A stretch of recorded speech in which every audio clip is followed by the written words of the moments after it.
A'udzubillahi minasyaitonirrajim. Bismillahirrahmanirrahim. Alhamdulillahi rabbil alamin. Nahmaduhu wa nasta'inu wa nastaghfiruh wa na'udzu billahi min syururi anfusina wa min sayyiati a'malina. Man yahdihillahu fala mudilla lahu wa man yudlil fala hadiya lahu. Asyhadu an la ilaha illallah wahdahu la syarika lahu wa asyhadu anna Muhammadan abduhu wa rasuluh. Subhanaka la ilma lana illa ma 'allamtana innaka antal alimul hakim. Allahumma 'allimna ma yanfa'una wanfa'na bima 'allamtana wa zidna ilma. Allahumma ati anfusana taqwaha wa zakkiha anta khairu man zakkaha anta waliyuha wa maulaha. Rabbi yassir wa la tu'assir, Rabbi tammi bil khair, amma ba'du. Alhamdulillah, insya-Allah pada pagi ini kita akan sambung pengajian Sirah Nabawiyah untuk siri yang kedua, dan untuk siri yang pertama kita bincang tentang kepentingan mempelajari sirah Nabi sallallahu alaihi wasallam dalam kehidupan orang yang beriman. Pentingnya sirah Nabi adalah seolah kita belajar sirah Nabi adalah sebagaimana kita belajar cara nak praktiskan Al-Quran dalam kehidupan kita. Allah sebut, Aisyah berkata, Quran, akhlak Nabi adalah Al-Quran. Dan Allah juga sebut dalam Al-Quran, wa innaka la'ala khuluqin azim. Sesungguhnya engkau sangat mulia akhlaknya, sangat besar akhlaknya. Jadi selari dengan apa yang disebut oleh Aisyah, kenapa akhlak Nabi menjadi besar, menjadi mulia, menjadi hebat, yang tidak ada tolak bandingnya? Sebabnya ialah Nabi mempraktiskan Al-Quran dalam kehidupannya. Jadi nak tahu macam mana Nabi praktiskan Al-Quran dalam kehidupannya, dalam kehidupan berkeluarga, dalam kehidupan berdakwah, dalam perjuangan berjihad, dalam pergaulan dengan masyarakat, dengan orang kafir, maka kita tidak dapat lari melainkan dengan mempelajari sirah Nabi sallallahu alaihi wasallam. Okey, jadi hari ini sebagai maklumat, buku ni, buku Sirah Nabawiyah As-Sahihah karangan Dr. Akram Dia Al-Umari, kita dah order daripada Indonesia.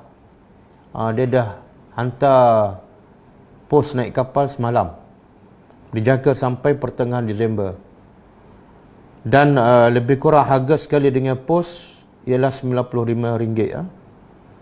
Jadi siapa yang nak buat bayaran, dah tak sabar sangat, boleh masuk akaun saya, akaun Bank Islam saya.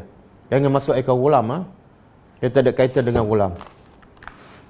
Dan nanti saya akan bagi nombor seorang kawan kita, Syakir, untuk menguruskan untuk dipostkan buku ni kepada pembeli, insya-Allah.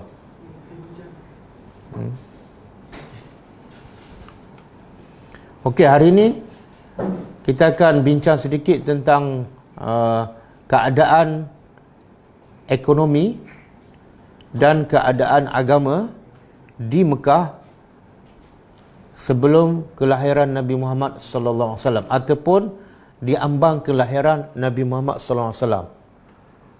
Dan ini juga yang disebut dalam buku yang kita akan belajar.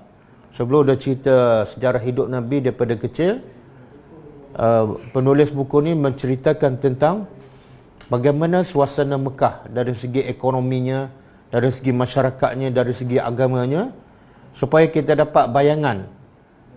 Kita dapat bayangan bagaimana sukarnya Nabi berdakwah. Sebab kalau kita tak tahu keadaan teruk, kita tak akan rasa kehebatan Nabi dan pengorbanan Nabi. Tapi bila kita tahu keadaan sebelum Nabi berdakwah sangat-sangat teruk, khususnya dari segi akidah, dari segi agama, maka kita akan rasa betapa besarnya pengorbanan Nabi kepada umatnya. Yang tidak cukup hanya kita menyambut Maulidur Rasul. Tak cukup dengan hanya kita berselawat sahaja. Bila kita tahu sejarah latar belakang bagaimana keadaan ketika Nabi mula berdakwah. Bila kita tahu, kita faham, ia akan menjadikan kita tidak duduk diam. Kita akan terus berdakwah bila-bila masa dan di mana-mana sahaja, sebagaimana Nabi sejak turunnya wahyu pertama, Nabi tidak pernah berehat. Bila kata Aisyah, kata Khadijah radhiyallahu anha kepada Nabi bila turun wahyu yang pertama, berehatlah kamu. Maka Nabi menjawab, sekarang telah berlalu waktu rehat. Sekarang waktu adalah waktu berpenat lelah, waktu bersusah payah. Tidak ada lagi waktu rehat ataupun waktu tidur. Sebab wahyu adalah qaulan saqila. Qaulan saqila. Inna sanulqi alaika qaulan saqila. Kami akan campak ke atas bahu engkau satu perkataan, satu tanggungjawab, satu amanah yang sangat berat. Jadi dalam keadaan amanah ini sangat berat dan masyarakat begitu jauh dan menyimpang daripada agama, bagaimana aku nak berehat? Bagaimana aku nak tidur lebih? Sedangkan begitu ramai manusia di luar sana dah semakin jauh daripada Allah Subhanahu Wa Taala dan sedang menuju ke kecelakaan. Jadi kalau kita faham sejarah Nabi sebelum Nabi diutuskan sebagai Rasul, akan menjadikan kita tidak boleh duduk diam. Kita akan buat sesuatu. Sebab keadaan kita sekarang taklah seteruk sebagaimana keadaan ketika Nabi mula berdakwah. Keadaan ketika Nabi mula berdakwah itu adalah, kata ulama, keadaan yang paling teruk. Sebab itulah keadaan yang paling teruk memerlukan seorang Rasul yang sangat-sangat hebat. Kerana Nabi Muhammad saja yang boleh mampu untuk menghilangkan kekufuran, kesyirikan dalam masyarakat yang paling teruk keadaannya. Okey, jadi saya tak baca satu-satu. Saya ambil poin-poin dia daripada muka surat 77. Keadaan ekonomi di Mekah sebelum Nabi berdakwah. Kata penulis ni, waqtisadu Makkah yaqumu asasan ala tijarah. Ekonomi penduduk Mekah asasnya bergantung pada tijarah, perniagaan. Asasnya perniagaan, dan Allah rakamkan dalam Al-Quran dalam surah Quraisy, li'ilafi Quraisy ilafihim rihlatash syita'i was-saif. Kebiasaan orang Quraisy. Apa kebiasaan orang Quraisy? Iaitu rihlatash syita'i was-saif. Kebiasaan mereka berdagang di musim sejuk ke Yaman dan di musim panas ke Syam. Kenapa mereka berniaga? Sebab di Mekah tanah padang pasir, kering kontang, tidak tumbuh apa-apa tumbuhan pun. Jadi mereka tak boleh bertani. Mereka tak boleh bercucuk tanam. Dan bahan galian di Mekah pun tidak ada. Emas ke, biji timah ke, perak ke, tidak ada. Kalau pokok kelapa sawit pun tak ada. Jadi mereka tidak ada pilihan melainkan berniaga. Adalah sedikit pertukangan, seperti membuat senjata, buat pedang, buat lembing, tombak. Itu pun besi itu diambil daripada luar. Itu sebahagian kecil perniagaan di Mekah.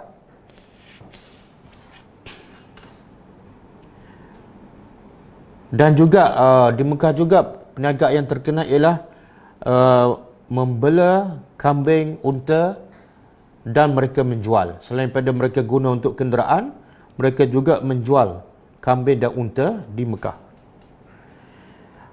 Dan kenapa mereka boleh berniaga? Kenapa mereka boleh berniaga? Sedangkan di Mekah tidak ada tempat tarikan. Biasa tempat perniagaan ni tempat yang ada tarikan. Ramai pelancong datang, baru kita boleh berniaga. Di Mekah tidak ada sungai, tidak ada tasik biru, tidak ada laut, tidak ada tempat yang menarik. Tapi macam mana mereka boleh berniaga? Berniaga ni perlukan pada orang ramai. Sebab tu kalau Allah, kita tengok kaitan antara surah Al-Fil dengan surah Quraisy. Kalau surah Al-Fil cerita tentang bagaimana Allah binasakan tentera bergajah yang cuba nak menghancurkan Kaabah. Tentera bergajah ni datang daripada Yaman, dan Yaman ketika itu dikuasai oleh kerajaan Hamsyah ataupun Ethiopia sekarang. Jadi mereka dengki kepada orang Arab Mekah sebab ramai orang datang ke Mekah. Ramai orang datang ke Mekah sebab apa? Sebab Kaabah. Dia tidak, bukan air terjun, bukan sungai, bukan tepi pantai, bukan pokok-pokok yang indah yang menghijau, bukan. Tarikan orang datang ke Mekah sehingga orang Mekah boleh berniaga ialah sebab akidah. Tapi akidah yang rusak, iaitu kefahaman mereka, keyakinan mereka kepada Baitullahil Haram. Mereka menganggap Baitullah adalah satu tempat yang mulia, rumah Allah.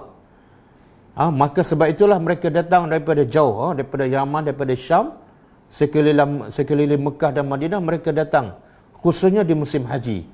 Nak tengok apa? Tempat menarik? Tak ada. Bukan nak berehat, bukan nak melancong, tapi sebab akidah. Akidah mereka bahawa Baitullah adalah satu tempat yang mulia yang harus dikunjungi. Cuma mereka menyeleweng daripada fahaman yang mula-mula asasnya betul. Baitullah dibina oleh Nabi Ibrahim AS, dan asas ibadat setelah Nabi Ibrahim membina Kaabah adalah betul.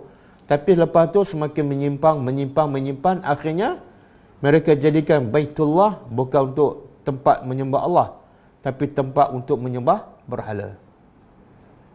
Jadi kenapa orang Mekah boleh berniaga dan boleh hidup walaupun mereka duduk di padang pasir? Sebab ada Kaabah. Maka sebab itulah Allah menahan tentera Abraha daripada menghancurkan Kaabah demi li'ila fi Quraisy, untuk sumber ekonomi orang Mekah. Sebab kalau Mekah atau Baitullah dihancurkan oleh tentera Abraha, bila dah hancur, orang tak akan datang ke Mekah. Bila orang tak datang ke Mekah, orang Mekah tak boleh berniaga sebab orang ramai tak datang. Mereka boleh berniaga sebab orang datang. Orang datang sebab ada Kaabah. Jadi rahmat Allah kepada orang Mekah, walaupun mereka penyembah berhala, walaupun mereka dah syirik pada Allah beratus tahun, tapi rahmat Allah umum. Rahmat Allah yang umum ialah Allah bagi pada semua, walaupun kepada mereka yang kufur kepada Allah. Jadi Allah tahan Kaabah daripada dibinasakan li'ila fi Quraisy, demi kerana perniagaan sumber ekonomi orang Mekah. Kalau Kaabah hancur, orang Mekah tak boleh berniaga dan mereka boleh mati kelaparan. Dan juga sebagai hikmah yang terbesar ialah sebagai persiapan untuk menanti kedatangan Rasul yang agung di Mekah. Jadi Kaabah ditahan daripada dia hancur, hikmah yang terbesarnya ialah sebagai persiapan untuk menanti kedatangan Rasulullah. Dan Rasulullah tugasnya ialah untuk bukan nak menghancurkan orang Mekah, tapi nak membersihkan orang Mekah, nak menyelamatkan orang Mekah. Kalau Allah hancurkan orang Mekah, mereka mati masuk neraka. Tapi rahmat Allah nak orang Mekah tak mati dalam keadaan syirik. Tak semua mati dalam keadaan syirik. Tapi akhirnya dengan sebab Kaabah diselamatkan, dengan kedatangan Nabi Muhammad, dengan turunnya wahyu di Mekah, akhirnya orang Mekah yang menyembah berhala yadkhuluna fi dinillahi afwaja. Mereka masuk ke dalam agama Islam berbondong-bondong. Tengok di situ rahmat Allah yang sangat luas. Sebab itulah bila berlaku apa saja musibah, jangan kita berfikiran negatif. Jangan kita kata Mekah ni sepatut Allah hancurkan mereka, sebab semuanya penyembah berhala. Dan berhala bukan satu, bukan 10, 360. Sepatut Allah hancurkan, turun bala, turun musibah. Tak. Kita berfikiran positif. Allah tak hancurkan, sebenarnya Allah nak menantikan kedatangan Nabi Muhammad supaya Nabi betulkan akidah orang Mekah, supaya Nabi selamatkan seramai mungkin orang Mekah. Okey, jadi keadaan ekonomi di Mekah, sebenarnya orang Mekah yang miskin, tapi yang kaya, hasil daripada apa? Perniagaan mereka ke Syam dan ke Yaman. Okey, kata penulis buku ni,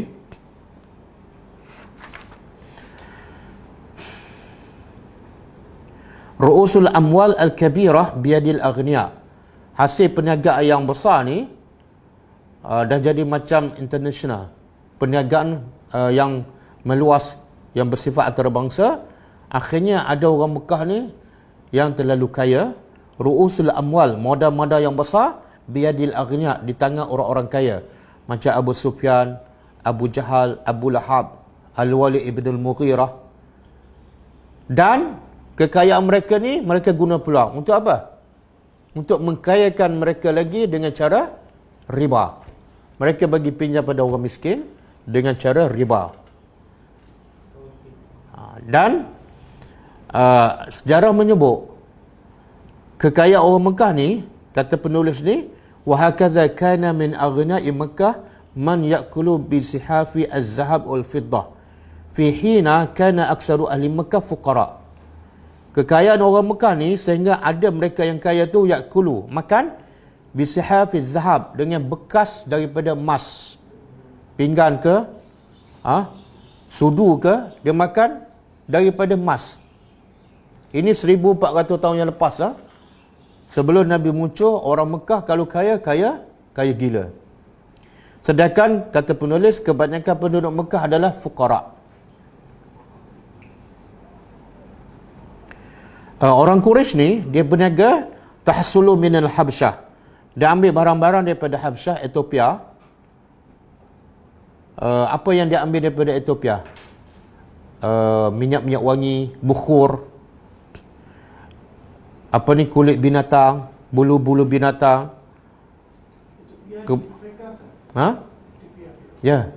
Dia pergi, perniagaan dia sampai pergi ke Ethiopia di Afrika. Dia pergi dengan kapal.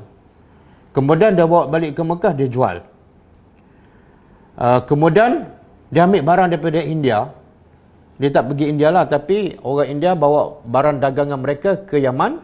Orang Mekah pergi ke Yaman, ambil pula barang daripada India. Di Yaman, apa dia? Lada-lada, rempah-rempah, batu-batu permata. Mereka bawa balik ke Mekah dan jual di Mekah. Mereka pergi ke Yaman pula, mereka bawa apa? Buah-buahan, seperti buah tin, buah zaitun, macam-macam buah. Mereka bawa balik daripada Syam ke Mekah dan jual di Mekah. Jadi akhirnya Mekah yang kering kontang pada pasir, tengok-tengok semua benda yang ada tempat lain ada di Mekah. Sehinggalah hari ini, kan? Dan itu juga kelebihan doa Nabi Ibrahim AS. Apa kata Ibrahim? Allah rakam dalam surah Al-Baqarah, kan, wa iz qala Ibrahimu Rabbi ja'al hadza baladan aminan warzuq ahlahu minas samarat. Wahai Tuhan, jadikanlah negeri Mekah ni aman. Itu berkat doa Nabi Ibrahim. Dan warzuq ahlahu minas samarat, berilah rezeki kepada penduduk Mekah daripada buah-buahan. Padahal Mekah ni tanah kering kontang, pada pasir, satu pokok pun tak tumbuh. Tapi Nabi Ibrahim berdoa supaya Allah bagi buah-buahan kepada orang Mekah. Macam mana tu? Iaitu diimport daripada luar. Lepas tu kalau kita pergi Mekah sekarang, kadang-kadang yang tak ada kat Malaysia pun ada kat sana, kan? Semua jenis buah-buahan ada kat Mekah. 2 hari lepas ada kawan saya, dia jual jubah. Apa brand jubah tu? Jubah tu banyak dia jual di Mekah. Bukan. Al-Haramain. Jadi bila dia buat jubah tu, saya tanya, pergi Mekah ke? Sebab jubah tu biasa orang beli kat Mekah. Dia kata tak, saya beli daripada Vietnam. Rupa-rupa yang jual kat Mekah tu adalah jubah daripada Vietnam. Punyalah kita pergi jauh, kan. Kalau pergi Vietnam lagi jimat kos. Sebab apa? Sebab orang nak nama tu. Barang daripada luar tapi beli di Mekah, kan. Kurma beli di Mekah. Bukan kurma Mekah, tapi kurma Mesir, daripada Madinah, daripada Iran. Jadi semua barang yang ada kat Mekah daripada luar. Orang kita tak kisah, kadang-kadang beli kopiah made in Thailand. Beli kopiah jiran dia tapi beli di Mekah. Buat tasbih apa semua. Itu adalah berkat doa Nabi Ibrahim. Daripada kisah Nabi Ibrahim ni, pengajarannya apa? Apa pengajarannya?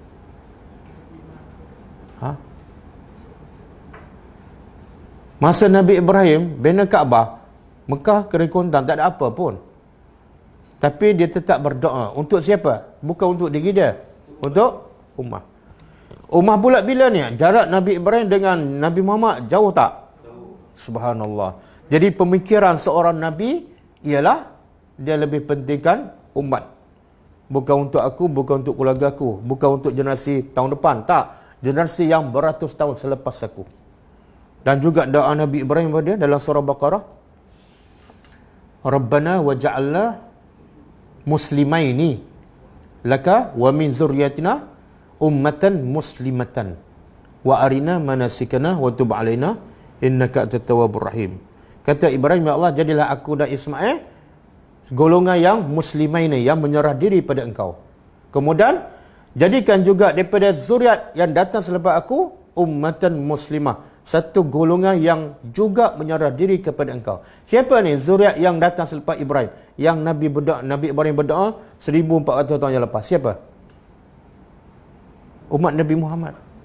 Jadi doa dia untuk siapa ni? Untuk orang yang selepas 1400 tahun. Jadi kita sebagai orang beriman, bila berdoa, jangan pentingkan diri. Doa aku untuk keluarga aku. Paling-paling tinggi untuk cucu kan. Kadang-kadang doa kita tak sampai untuk generasi yang akan datang. Okey.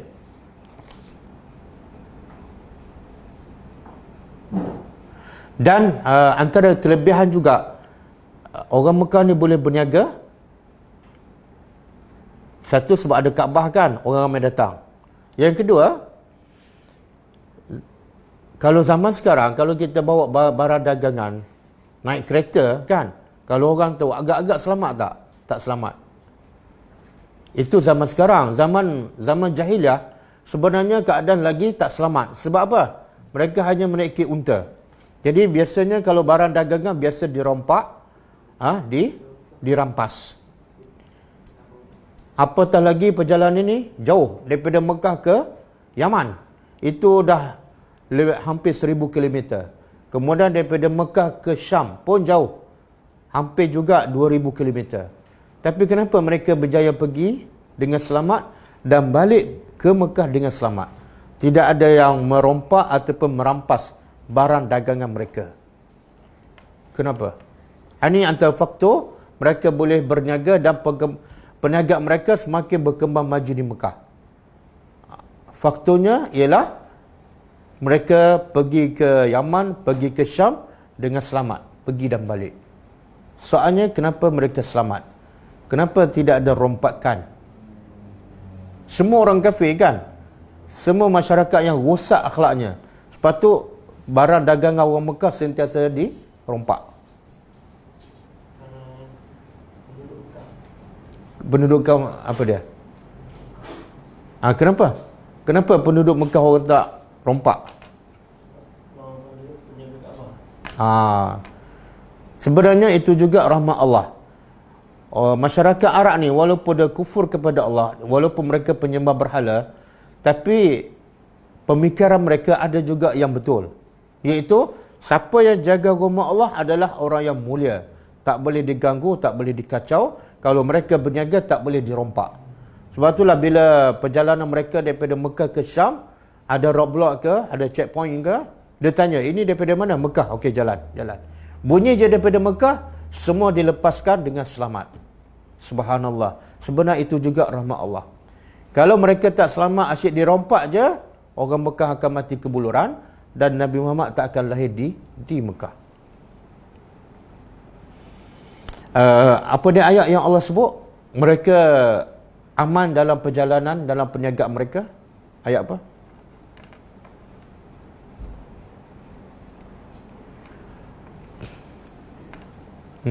Surah Lazim. Kalau ikut logik akal, mereka mati kebuluran. Tapi Allah kata Allah yang bagi makan. Allazi at'amahum min ju'. Kan? Kemudian kalau ikut keselamatan, mereka tak selamat, mereka tak aman. Tapi Allah yang beri keamanan. Wa amanahum min khauf. Allah yang beri keamanan sehingga mereka boleh berniaga. Okey.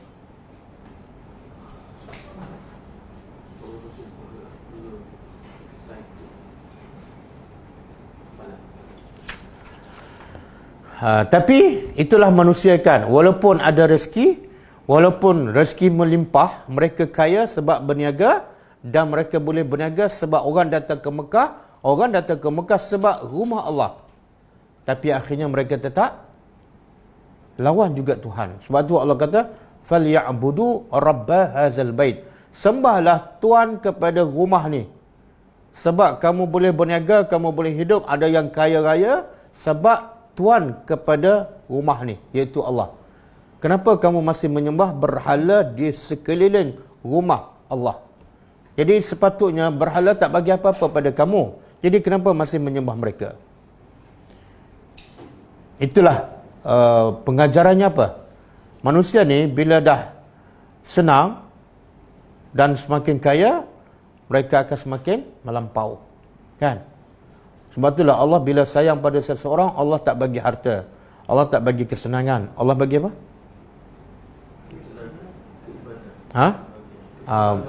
May yuridillahu bi khairan yufaqihu fiddin.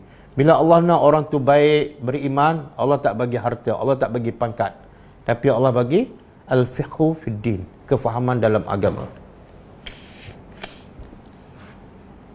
Okey, kemudian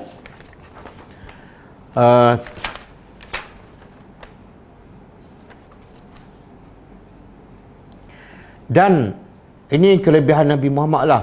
Kebanyakan orang yang menguasai Mekah dari segi kepimpinan, dari segi kerja-kerja yang mulia, iaitu jaga Kaabah, bagi minum kepada jemaah haji, kebanyakan dipegang oleh keluarga Nabi Muhammad SAW.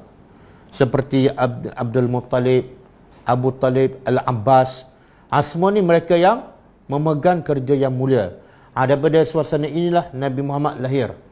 Jadi itu pun penting. Nak jadi orang yang baik, mestilah lahir daripada orang yang baik. Walaupun akidah mereka rusak, tapi mereka dari segi akhlaknya pada zahirnya baik.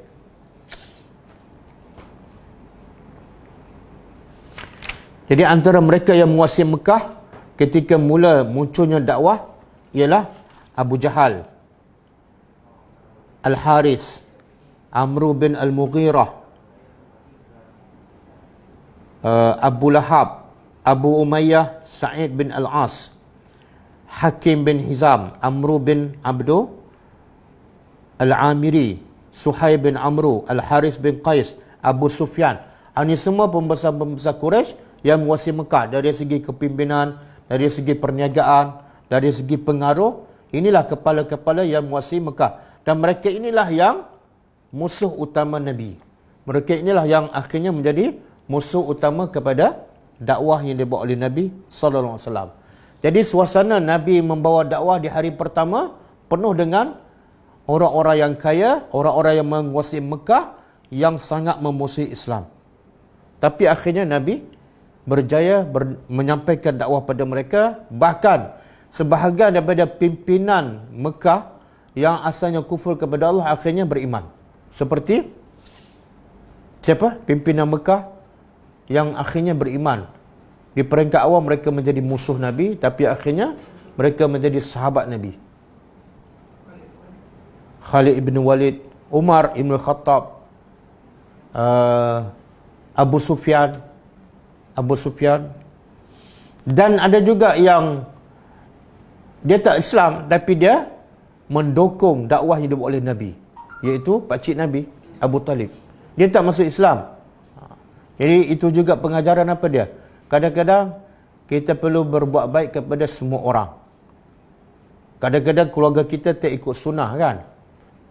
Tapi jangan bermusuh dengan dia. Sebab apa? Bila kita ada masalah, kadang-kadang dia yang akan pertahankan kita. Macam Abu Talib. Dia tak masuk Islam. Dia kafir. Masuk neraka kan? Tapi jangan bermusuh. Nabi tak bermusuh dengan dia. Maka akhirnya, Nabi dapat faedah daripada kebaikan Abu Talib. Sepanjang Nabi berdakwah di Mekah, banyak dipertahankan oleh Abu Talib. Okey, itu kehidupan ekonomi secara ringkas. Jadi orang Mekah ni tak adalah terlalu miskin. Dan bukan semuanya miskin. Ada yang kaya melampau. Dan sebahagian besarnya adalah miskin. Jadi masalah orang Mekah apa dia? Bukan kemiskinan. Bukan kemiskinan. Sebab harta sebahagian mereka kaya gila kan. Jadi masalah orang Mekah bukan kemiskinan harta. Tapi kemiskinan akidah. Sebab tu Allah hantar Nabi tanpa membawa harta. Kita tengok orang Mekah, dia cuba buka surah. Pelajar boleh buka surah yang Az-Zukhruf ayat 31. Surah Az-Zukhruf ayat 31.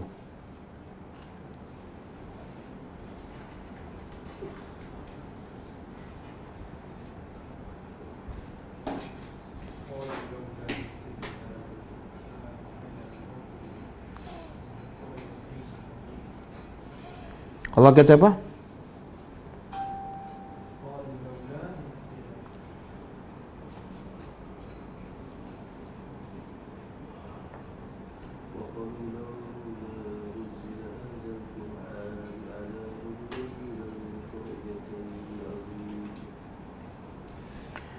Waqalu, mereka berkata, mereka ni ialah orang Quraisy Mekah, laula nuzila hadzal Quran, kenapa tidak Al-Quran ini diturunkan kepada seorang yang besar, yang kaya dan berpengaruh dari salah sebuah dua bandar yang terkenal.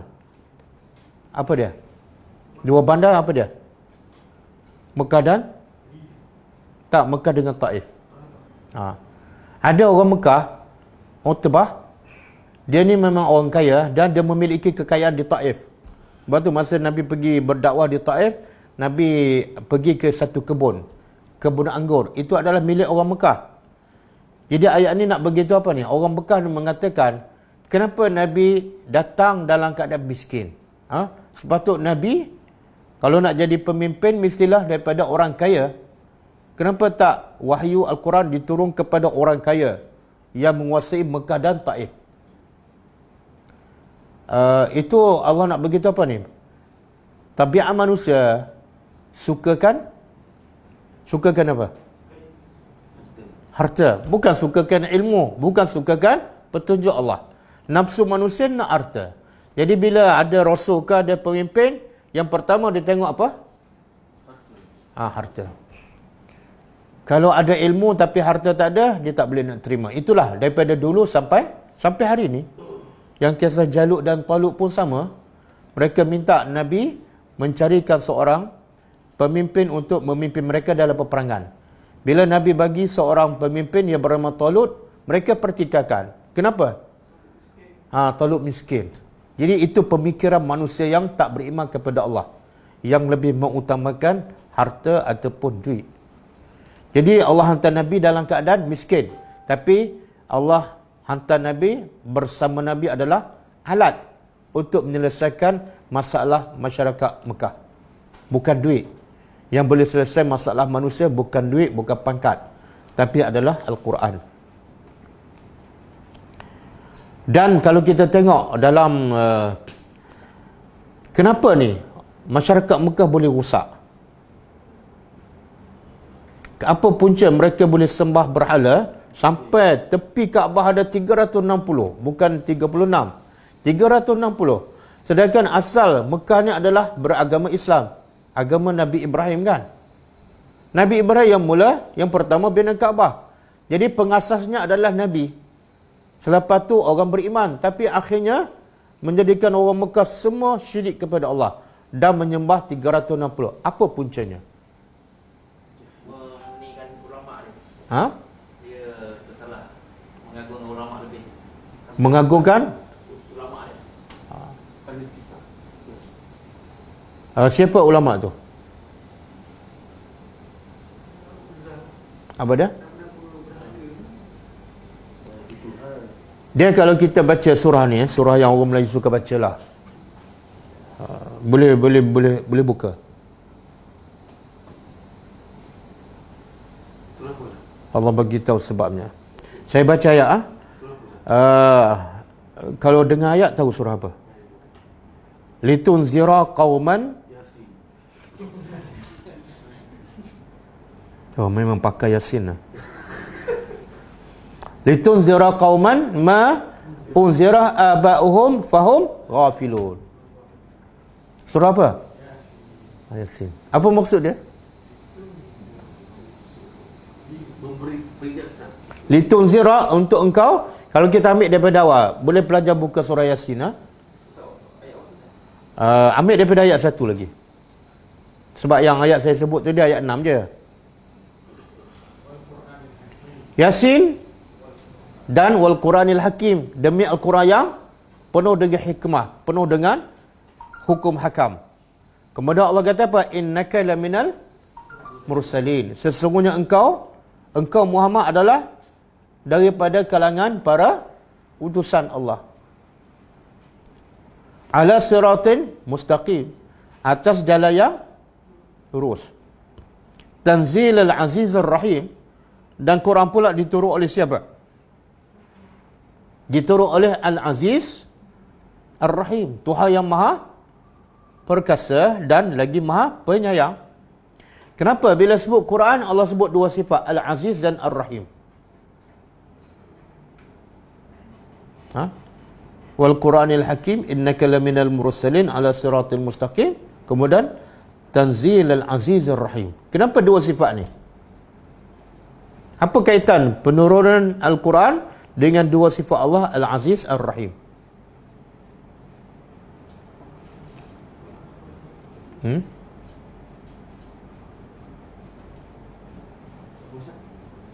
Tak. Surah Yasin awalnya Allah cerita pasal Quran, kan?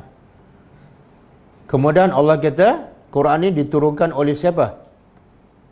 Allah tak kata diturunkan oleh Allah, tapi Allah sebut sifatnya. Apa sifatnya? Al-Aziz, yang bermakna maha perkasa, Ar-Rahim, maha penyayang. Jadi soalan dia, apa kaitan penurunan Al-Quran dengan dua sifat ni?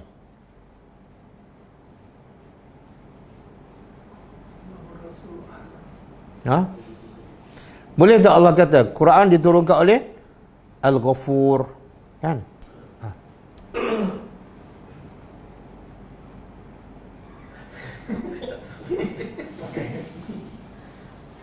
Pelajar boleh jawab. Yang dah lama baca Yasin ni boleh. Turun tu menggambarkan sifat Allah, memberi peringatan, izah. Itu zero. So, kasih sayang Allah sebagai sesungguhnya azab aku ni amat pedih.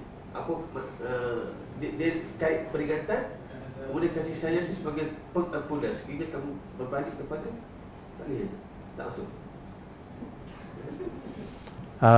Tak berapa clear. Tak berapa clear.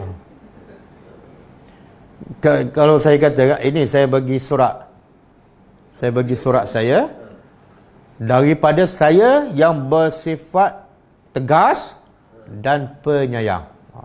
Apa kaitan surat saya dengan saya sebut dua sifat tu? Ini surat daripada saya yang bersifat tegas dan penyayang. Mana surat ni ada peranan dia, ada fungsi dia, ada tanggungjawabnya. Kamu kena baca betul-betul, kena faham betul-betul. Kalau tak ikut, ingat, aku ni maha tegas. Dan kalau kamu ikut, aku maha penyayang. Kamu akan dapat rahmat Allah. Jadi Allah kata, Yasin wal Quranil Hakim. Quran ni penuh dengan hikmah. Dan sebab itu kamu kena laksanakan. Kena faham, kena amal. Kalau tak faham, kalau tak amal, ingat, takutlah pada sifat Al-Aziz. Dan kalau kamu faham dan kamu amalkan, kamu akan dapat rahmat Allah daripada Ar-Rahim. Menunjukkan bahawa Quran ini bukan setakat untuk dibaca. Ada tanggungjawab yang besar, yang berat. Sebab itulah, kalau kita perasan kan, kalau kita perasan kita baca Quran, ada dua kali Allah sebut dalam Quran perkataan saqila. Saqila. Apa makna saqil? Berat. Pertama dalam surah Muzammil, inna sanulqi alaika qawlan saqila. Bangunlah malam, solatlah sebahagian besar malam. Sebab apa? Sebagai persiapan kami nak campak ke atas kamu satu perkataan yang berat. Apa dia perkataan yang berat? Quran. Dan dalam surah Insan Allah kata apa? Yauman saqila. Ingatlah di sana akhirat nanti, hari itu adalah saqila, sangat berat. Jadi satu saqil Quran, satu lagi saqil hari kiamat. Maka kata ulama, kalau kita nak selamat di hari yang berat, maka berpeganglah dengan sesuatu yang berat, iaitu Al-Quran. Okey, cuba tengok surah Yasin. Saya nak sebut apa dia ni? Kenapa orang Arab Mekah ni asalnya agama Nabi Ibrahim, asalnya suci, asalnya menyembah Allah, tapi akhirnya jadi pusat penyembah berhala. Apa punca dia? Allah sebut dalam surah Yasin, litunzira, Quran diturunkan untuk engkau beri peringatan kepada siapa? Kaum ma'unsira, ya? Ma'unsira apa dah? Tak, ma tidak. Unzira yang tidak diperingatkan. Aba'uhum, bapa-bapa mereka, fahum ghafilun, lalu mereka lupa. Apa makna? Dia sebenarnya orang Arab Mekah ni, dia Nabi mereka siapa? Sebelum datang Nabi Muhammad, siapa Nabi mereka? Nabi Isa untuk Bani Israel. Nabi Ibrahim lah. Nabi Ibrahim adalah Nabi kepada bangsa Arab. Dan jarak Nabi Ibrahim dengan Nabi Muhammad jauh tak? Jauh. Jadi selepas Nabi Ibrahim, ada tak Nabi-Nabi untuk bangsa Arab? Tak ada. Maka sebab tu Allah kata apa? Quran diturunkan untuk engkau beri peringatan kepada mana? Siapa ni? Kaum yang dah lama tak dapat peringatan. Lalu akhirnya fahum ghafilun, mereka lupa. Jadi kenapa orang Arab ni begitu jauh menyimpang daripada agama Nabi Ibrahim yang suci, akhirnya jadi pusat penyembah berhala. Kenapa? Sebab jauh dan tempoh yang lama mereka tak diberi peringatan. Bila tak ada peringatan, mula menyimpang, menyeleweng. Dan tahu tak orang pertama yang membawa berhala ke Mekah? Asal memang tak ada berhala kan? Amru bin Luhai. Dia yang mula bawa berhala daripada Syam, bawa ke Mekah. Dialah pencetus ummah. Ini dosa besar ni. Dosa apa ni dia panggil? Semua yang sembah berhala, lepas tu dia akan tangguh dosa. Sebab dia yang memulakan pencetus. Amru bin Luhai. Sebab bila orang dah semakin jauh dengan agama Nabi Ibrahim, semakin ikut nafsu, habis. Jadi kita tengok apa kerusakan yang berlaku dalam agama Nabi Ibrahim setelah sekian lama mereka meninggalkan agama. Antaranya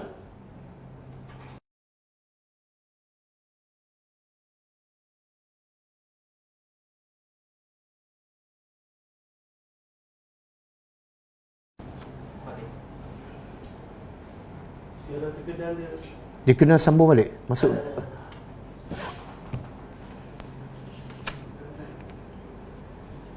Okey, antara akidah yang rusak setelah selama mereka meninggalkan agama Ibrahim dan mereka mula ikut hawa nafsu ialah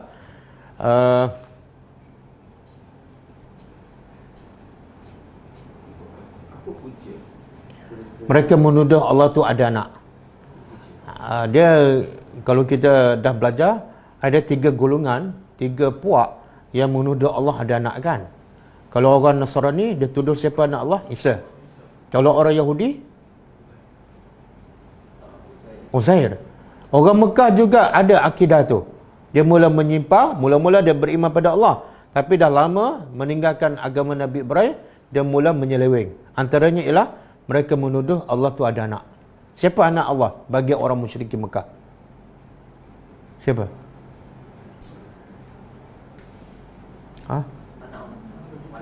Malaikat.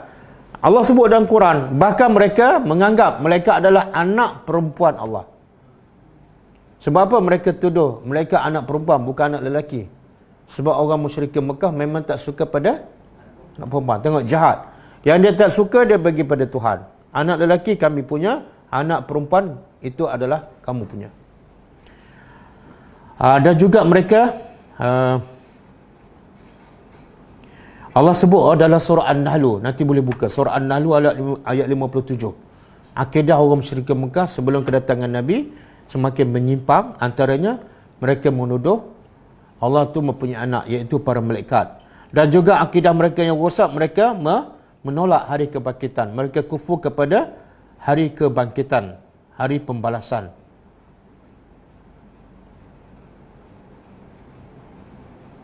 Dan juga mereka menjadikan jin Mereka menjadikan jin adalah rakan sekutu kepada Allah. Disebut dalam surah Al-An'am. Semua cerita orang musyrikin Mekah sebelum kedatangan Nabi, sumber yang paling sahih ialah daripada Al-Quran sendiri. Quran menceritakan. Ini bukan Israiliyat. Jadi Quran menceritakan sebelum Nabi datang, orang musyrikin juga menganggap jin adalah rakan sekutu Allah. Ini pun disebut dalam surah Al-An'am ayat ke-100.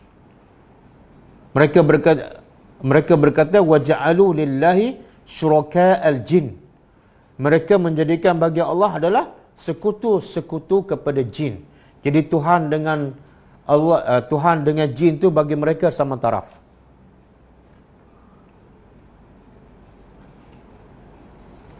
Okey. Dari segi ibadat, itu dari segi kerusakan, dari segi akidah kan.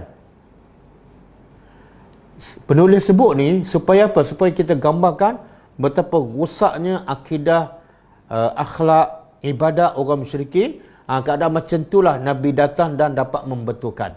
Jadi keadaan kita sekarang tak ada orang Islam yang berakidah macam ni, yang tak percaya pada hari akhirat, yang menuduh Allah tu ada anak. Tak ada. Jadi sepatutnya, logiknya, dakwah kita sepatutnya lebih mudah. Lebih mudah. Tapi kenapa tak berlaku perubahan? Walaupun dah melebihi 23 tahun. Bahkan lebih pada 50 tahun. Tak berlaku juga perubahan. Sebab kita tak faham Al-Quran.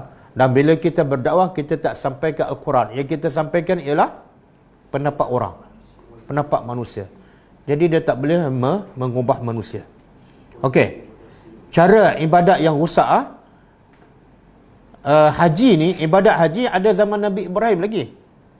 Tapi bila mereka lama tinggal agama Nabi Ibrahim, mereka mula ikut hawa nafsu. Mereka mula menukut tambah. Mereka-reka.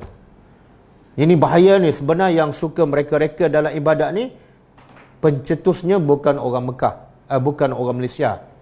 Bukan orang Yaman. Tapi orang di Mekah. Tempat turunnya wahyu. Tempat lahirnya Nabi Muhammad. Ini mereka yang mula-mula mengubah agama. Contoh, kalau zaman Ibrahim tawafnya, mereka wukuf, orang melakukan haji, dia wukuf di mana? Di Arafah. Tapi orang Mekah, orang Quraisy, bila mereka nak wukuf, mereka wukuf di mana? Allah rakam dalam Al-Quran. Kata Aisyah radhiyallahu anha, kanat Quraisy wa man dana dinaha yakifuna bil Muzdalifah wa kanu yusammuna al-humus wa kana sa'irul Arab yaqifuna bi Arafah. Falamma ja'al Islam amara Allah nabiyahu sallallahu alaihi wasallam an ya'tiya Arafat thumma yaqifu biha. Kata Aisyah radhiyallahu anha, adalah orang Quraisy dan mereka yang berfahaman dengan sama dengan orang Quraisy, mereka wukuf di Muzdalifah. Dan seluruh orang Arab lain yang bukan Quraisy wukuf di Arafah. Kenapa orang Quraisy Mekah tak nak pergi ke Arafah? Orang Arab yang datang daripada luar wukuf tetap di Arafah. Tapi orang Quraisy tak nak pergi ke Arafah. Sebab fahaman mereka ialah mereka ni duduk di tanah halal, tanah haram. Bila duduk tanah haram, mereka adalah mulia. Jadi bila nak buat haji, mereka tak perlu keluar di tanah halal. Antara tanah haram dengan tanah halal, mana lebih mulia? Tanah haram. Jadi fahaman mereka guna akal. Kami duduk tanah yang mulia. Bila nak buat haji, apa perlu kami keluar ke tanah yang kurang mulia? Mula pakai akal. Jadi mereka pun wukuf di. Sebab tu Allah sebut dalam Quran dalam surah Al-Baqarah ayat 199.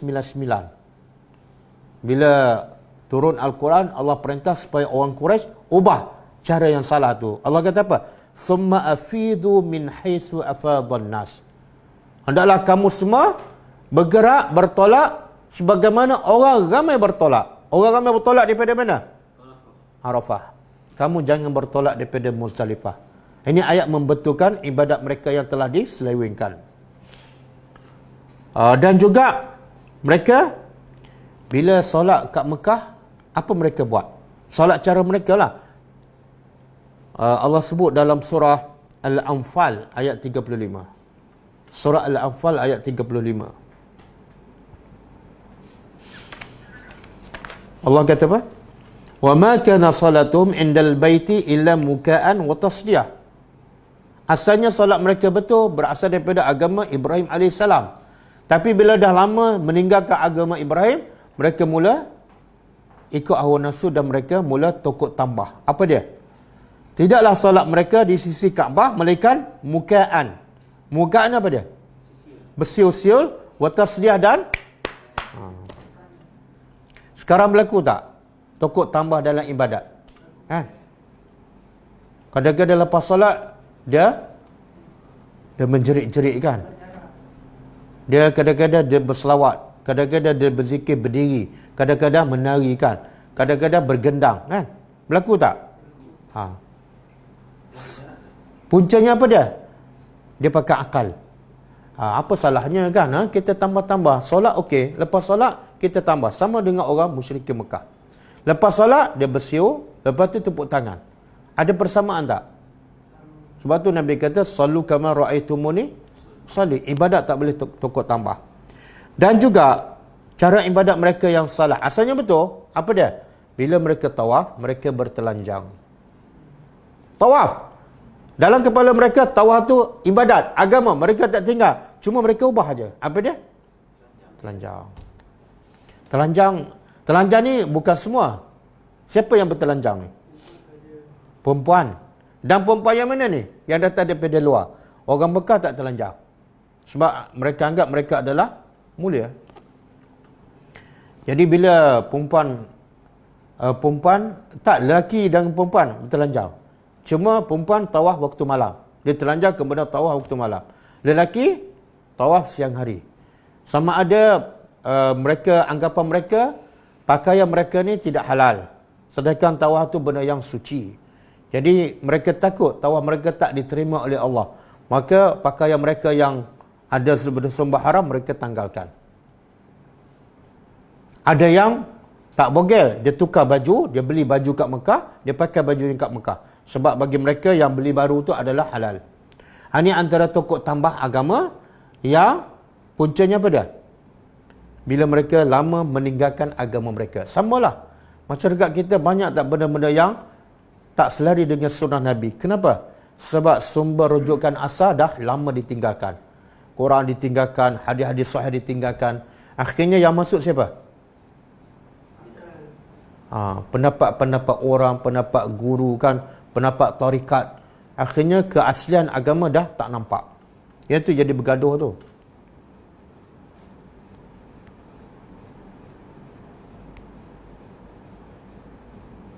Dan juga orang Mekah, dia suka berlindung dengan jin. Jadi orang Quraisy Mekah ni, bila ada masalah dia cari jin. Bukan macam orang Melayu. Orang Melayu macam orang Mekah. Jadi sifu mereka ialah orang Quraisy Mekah. Allah rakam dalam surah Jin. Jin bila masuk Islam dia kata apa? Wa innau kana, ini surah Jin ayat 6. Surah Jin ayat 6. Allah kata apa? Wa innau kana rijalun minal ins ya'uzuna birijalin minal jin fazaduhum rahaqa. Jin bila masuk Islam dia kata apa? Bila dia dengar Nabi baca Quran dia beriman. Lepas dia beriman dia cerita benda-benda yang amalan-amalan yang mereka lakukan yang salah dan menyimpang daripada agama. Kata mereka, dulu masa kami jahiliah, sebelum kami beriman, lelaki-lelaki daripada manusia ya'uzuna, berlindung dengan lelaki-lelaki daripada jin. Lelaki mana ni yang berlindung dengan jin? Orang Mekah lah. Kemudian apa berlaku? Fazaduhum rahaqa. Maka menyebabkan jin kata, jin yang diguna oleh manusia sebagai pelindung akan semakin sombong. Boleh? Jadi sekarang ada tak orang Melayu yang gunakan jin? Ada tak? Siapa pencetusnya? Siapa sifunya? Orang musyrikin Mekah. Jadi kalau kita tengok sejarah sebelum Nabi datangkan, banyak benda-benda yang berlaku sampai hari berlaku. Dia merebak sampai ke Asia Tenggara. Jadi sebenar tak boleh kita berlindung kepada jin. Wajib kita hanya berlindung kepada Allah. Qul a'udzu birabbil falaq. Qul a'udzu birabbin nas. Aku hanya berlindung dengan Tuhan manusia. Kalau berkawan ni tak boleh. Ha? Boleh? Berkawan tak boleh. Boleh? Ha? Bisa boleh? Tak boleh. Dia dah meninggal dah. Berkawan pun tak boleh. Sebab tugas kita apa dia? Innamal mu'minuna ikhwatun. Sesungguhnya antara orang beriman adalah bersaudara. Dengan siapa? Sesama manusia lah. Ha? Kemudian tugas kita dengan manusia apa dah? Berkawan dan berdakwah. Jadi dengan jin tidak ada dalil daripada Nabi ke, daripada sahabat ke, yang mereka berkawan dengan jin. Kan? Jadi kalau orang yang paling hebat, paling baik, paling mulia, tak berkawan dengan jin, maka kenapa kita nak berkawan dengan jin?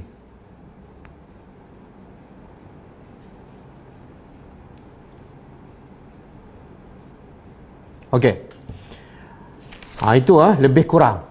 Lebih kurang bagaimana kedudukan orang Mekah dari segi akidah, dari segi akhlak, dari segi ekonomi sebelum Nabi datang dan membawa Al-Quran dan Nabi betulkan mereka. Akhirnya yadkhuluna fi dinillahi afwaja. Semua bertukar. Dengan apa? Dengan Al-Quran. Maka pengajaran untuk kita kalau nak ubah apa-apa, teruk macam mana pun, solusinya ialah Al-Quran. Kalau nak panggil pakar motivasi ke, pakar hadis ke, pakar sekretari ke, kalau tak bersumber ke Al-Quran, buang masa, buang duit kan. Berapa banyak kita habiskan duit untuk pendidikan negara, untuk pendidikan anak-anak kita, akhirnya masyarakat tak jadi baik. Sebab apa? Sumbernya salah. Jadi pengajaran untuk kita, kalau betul kita nak baiki masyarakat, sumber asasnya ialah Quran dan sunnah Nabi sallallahu alaihi wasallam. Jadi insya-Allah tajuk akan datang kita akan mula masuk sifat Nabi. Sifat dari segi fizikalnya, tinggi rendah ke, rambutnya macam mana, dan juga kita tak belajarlah Syama'il itu detail sangat. Ini sirah Nabi ni. Kemudian sifat Nabi dari segi akhlaknya. Itu yang lagi penting. Ramai orang dok fokus pasal sifat fizikal Nabi. Nabi tinggi rendah, Nabi pakai apa kan. Tapi akhlak jauh menyimpang daripada akhlak Nabi sallallahu alaihi wasallam. Jadi yang paling penting kita belajar ialah akhlak Nabi sallallahu alaihi wasallam. Kita akan sambung akan datang insya-Allah. Okey, ada soalan ke?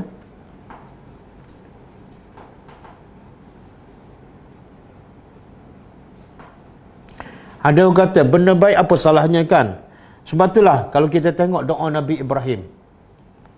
Doa Nabi Ibrahim apa dia? Yang saya baca tadi. Cuba buka. Surah Al-Baqarah.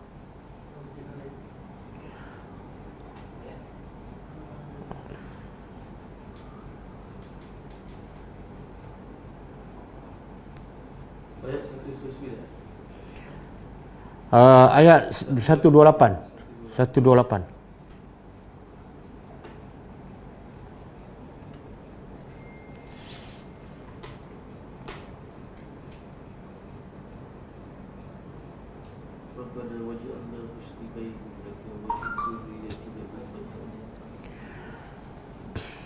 Tengok Allah kata apa? Allah rakamkan doa Nabi Ibrahim setelah dia bina Kaabah dengan Ismail alaihi wassalam. Rabbana waj'alna, wahai Tuhan kami, jadikan kami berdua muslimaini. Sentiasa Nabi Ibrahim dan Ismail ni dah Islam tak? Dah serah diri tak kepada Allah? Dah. Habis apa perlu lagi doa? Kalau dah Islam dah serah diri dah, apa perlu doa lagi? Tak, ini untuk diri dia ni. Muslimah ini mana dua, aku dan Ismail. Apa pengajaran dia?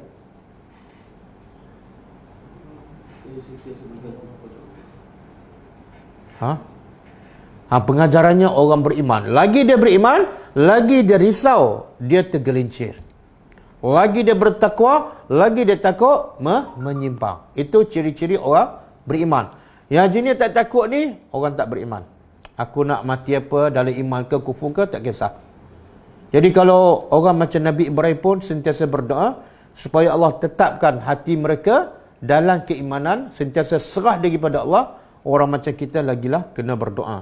Kemudian apa lagi kata Ibrahim? Wa min zuriyatina. Dan doa Nabi Ibrahim bukan untuk diri mereka saja, tapi daripada zuriat kami juga jadilah ummatan muslimatan. Siapa ni zuriat Nabi Ibrahim? Ha? Tak, Ismail dah masuk yang atas. Zuriat ni yang ke bawah, termasuklah orang Mekah. Orang Mekah adalah zuriat, dan akhirnya orang Mekah beriman tak?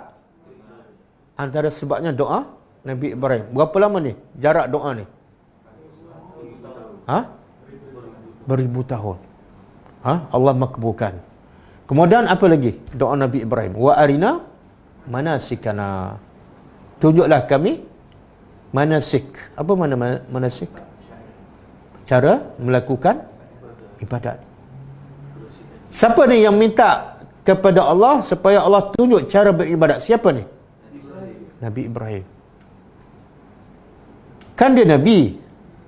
Kalau dia Nabi, sepatutnya buat sendirilah. Kan kamu dah Nabi. Tak payah lagi minta pada Allah sebab kamu Nabi. Betul tak? Kalau Nabi Ibrahim seorang Nabi pun minta juga pada Allah supaya tunjuk cara beribadat. Maka orang macam kita lagi kena minta kepada Allah tunjuk cara ibadat yang betul. Tak boleh aku nak reka-reka. Ibrahim pun tak reka, takkanlah aku nak reka. Boleh? Sebab itulah orang musyrikin Mekah rosak sebab apa? Sebab buat ibadat ikut akal. Apa salahnya? Apa salahnya kan? Akhirnya menyimpang sedikit demi sedikit. Jadi kalau Nabi Ibrahim pun minta pada Allah supaya ditunjukkan cara ibadat yang betul, maka itu jelas menunjukkan tak boleh kita mereka-reka cara beribadat kepada Allah. Kita nak sembah Allah tak boleh pakai akal kita. Kena ikut kehendak Tuhan. Sebab nak sembah dia. Kan? Dan juga dalam satu hadis kan, Abu Bakar radhiyallahu anhu, dia minta kepada Nabi supaya ajarnya satu doa kan. Apa doa Abu Bakar tu? Kita dah belajar ni. Allahumma inni zalamtu nafsi zulman katsira, yang dibaca masa tahiyat kan. Kata Abu Bakar, ya Rasulullah, boleh tak ajar pada aku satu doa untuk aku baca dalam solat? Abu Bakar ni orang Arab, sahabat Nabi yang terbaik kan. Kalau Abu Bakar reka doa sendiri, ada masalah ke? Tak ada masalah kan. Tapi kenapa masih dia nak Nabi yang ajar? Itu menunjukkan Abu Bakar cukup yakin yang Nabi ajar adalah wahyu daripada Allah. Yang dia reka mungkin daripada nafsu. Sangat-sangat berbeza wahyu dengan nafsu. Jadi kita bukan Abu Bakar, kita bukan Umar. Sahabat Nabi pun tak, tabi'in pun tak, tabi'in pun tak, ulama pun tak. Maka janganlah mereka-reka. Ikut je apa yang diajar oleh Nabi SAW. Dan Islam tu sebenarnya telah lengkap. Tak perlu ditukuk tambah. Ada soalan lagi?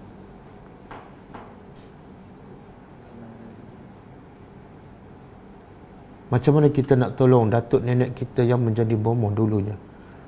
Apa tu? Bantu rawat orang sakit, bantu isteri yang dizalimi suami. Datuk nenek tu dah meninggal. Takut benda ni kait dengan jin.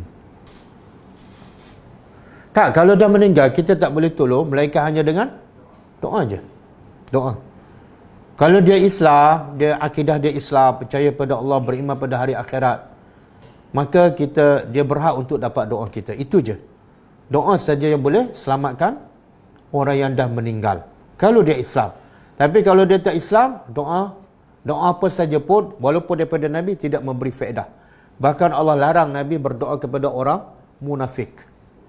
Jadi kalau atuk kita yang buat kerja yang tak betul tu, dan meninggal, dia masih Islam, berdoa je.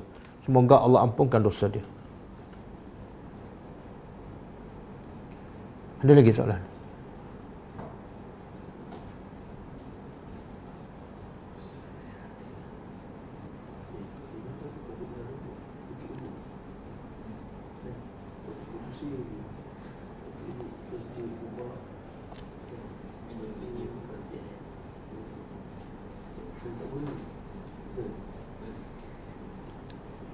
Betul.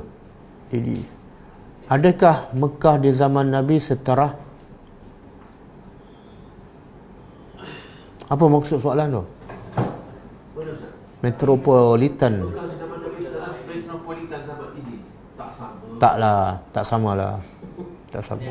Mengapa zaman tiada Nabi di antara Nabi Ibrahim dan Nabi Muhammad tidak dianggap sebagai zaman tiada Nabi, zaman fatrah? Mana? Yang mana? Ada.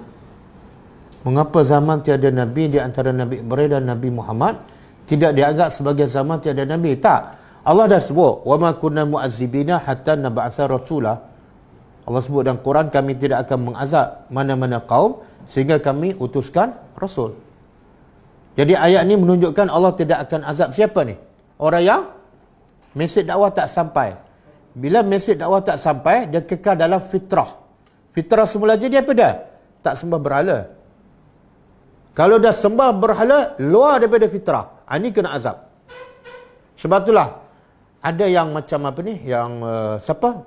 Pakcik Nabi Waraqah bin Naufal, sepupu pada Khadijah. Dia agama Nasara, dia ada sebagai ulama kata dia mati dalam keadaan fitrah. Dia tak sembah berhala. Dan ada juga sahabat Nabi katanya ada yang tak sembah berhala. Kalau dia mati sebelum datang Al-Quran dan dia tak sembah berhala, insya-Allah dia mati dalam fitrah. Tapi kalau sembah berhala itu di luar daripada fitrah. Sebab akal tak boleh terima, akal yang sejahtera tak boleh nak terima. Dia buat patung, dia buat berhala, dia sembah. Kalau dia sembah juga, fitrah dia dah terkeluar, dia rosak dah. Wallahu a'lam. Jadi kebanyakan ni tengok yang dulu Ustaz, mana yang tak sampai agama. Dia kebanyakan sembah roh. Roh nenek moyang. Walaupun dia tak ada berhala ni, tak kira mau asli ke, mau laut ke, roh ke. Roh nenek moyang. Macam mana? Macam mana dia sembah roh? Logiknya tak, dia logiknya kalau kita nak sembah sesuatu benda yang memberi manfaat pada kita ataupun boleh menolak mudarat kan, mesti kan. Jadi macam mana dia sembah roh? Adakah roh tu memberi manfaat pada dia? Kalau dia sakit, roh sembuhkan dia? Tak. Kalau dia perlukan duit, roh bagi tak? Tak. Jadi macam mana dia boleh sembah? Mana cara dia sembah tu dah terkeluar daripada akal yang waras. Itu lebih kepada ikut nafsu. Bagaimana dengan ulama-ulama mazhab dan imam seperti Al-Ghazali? Tak, dia ulama. Sebab tu Nabi kata al-ulama warasatul anbiya. Ulama pewaris Nabi. Apa makna pewaris Nabi? Kalau saya ni pewaris Nabi, kalau saya ni pewaris harta bapa saya, makna apa? Saya dapat harta bapa saya, baru saya dipanggil pewaris. Jadi kalau ulama pewaris Nabi ialah ulama yang ambil harta Nabi, ambil ilmu Nabi.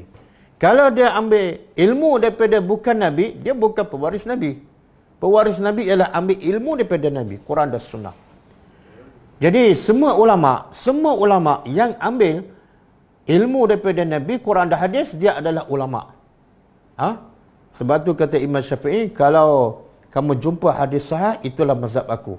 Jadi dia bukan ikut pendapat dia, tak. Ikut setakat mana hadis tu sahih ataupun tak. Kalau sahih, itulah pendapat dia.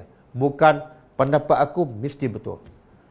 Dan kita juga tahu semua manusia bukan maksum. Ada yang tersilap.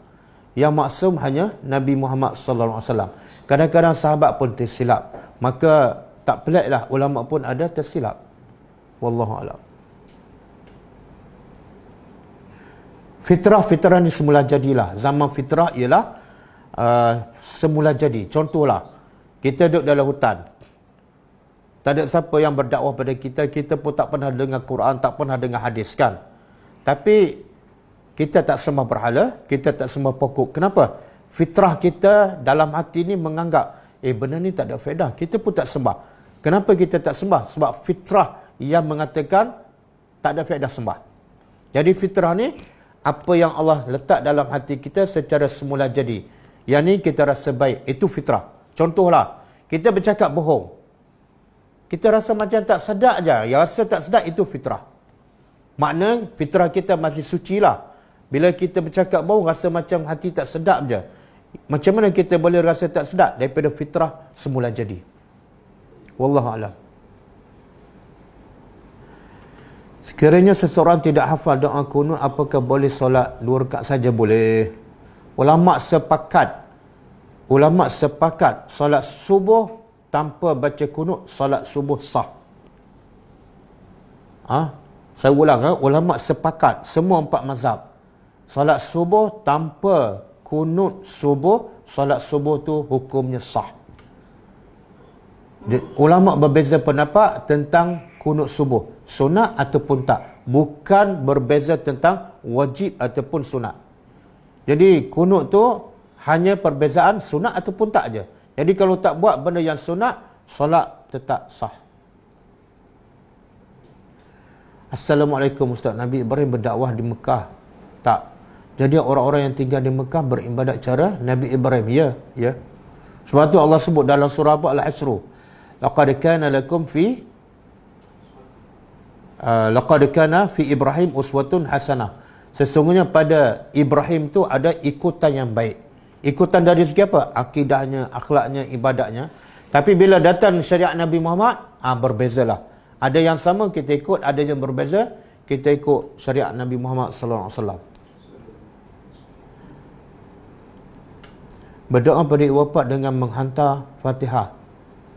Dia kena beza doa dengan Fatihah. Fatihah bukan doa. Doa ialah permintaan.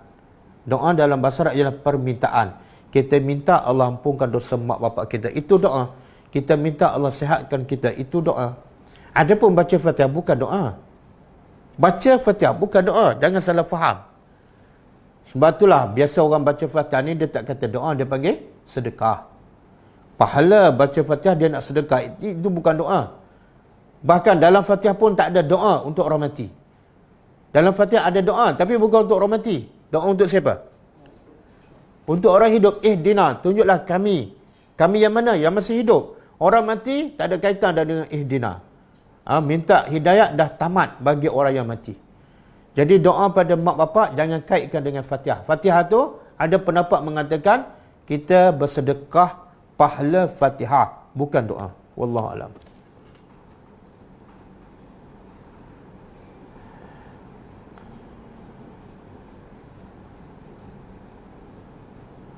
Membaca Fatihah sebelum membaca Al-Quran adakah amalan sunnah? Bukan sunnah. Yang sunnah yang disyaratkan oleh agama, Allah kata apa? Fa iza qara'tal Quran fasta'iz billah. Bila kamu nak baca Quran, baca a'udzubillah, bukan baca Fatihah.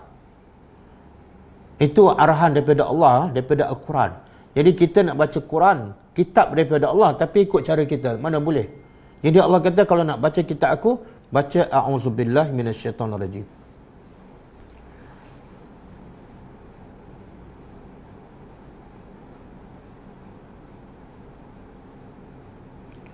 Bacaan serta sedekah Fatihah.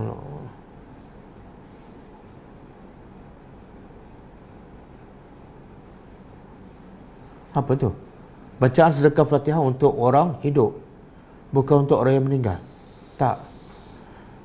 Dia kalau orang tu hidup, tak payahlah kita sedekah Fatihah pada dia, suruh dia sendiri bacalah. Biasa nak sedekah bacaan ni kepada orang yang dah mati, sebab dia tak boleh baca dah. Okey dah. Okey, kelas kita akan datang ialah besok pukul 10.30 insya-Allah. Kita tutup dengan membaca tasbih kafarah.